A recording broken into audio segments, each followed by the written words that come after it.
এটা কি হইলো? দাওয়ার মতো দাওয়াত রইলো। হ্যাঁ, ডাইল খেয়ে না ফারি মধ্যে বাজার রইলো। কি কইলি রে? হ্যাঁ, কি কইলি? থুকি থুকি থুকি থুকি বলেছে বলেছে বলেছে বলেছে আসারে এত রয়েছে, ডাইল খেয়ে দাওয়ার মধ্যে বাজার রয়েছে। তুই আমি জানি তুই পারবি না। থুকি থুকি থুকি আবার না না না, এই আসারে এত রয়েছে, দাও খুইলা ডাইলের মধ্যে বাজার রয়েছে।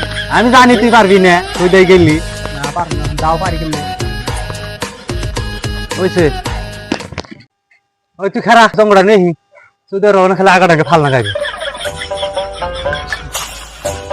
আইয়া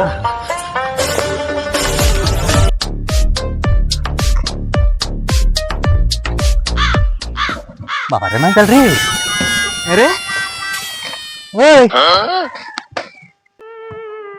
এই কামটা তুই কি আগে করলি না? ওই তো আমার কষ্ট করে কি আর গাছ উঠাইলি, এই মাইকেলের কামড়টা খাওয়াইলি।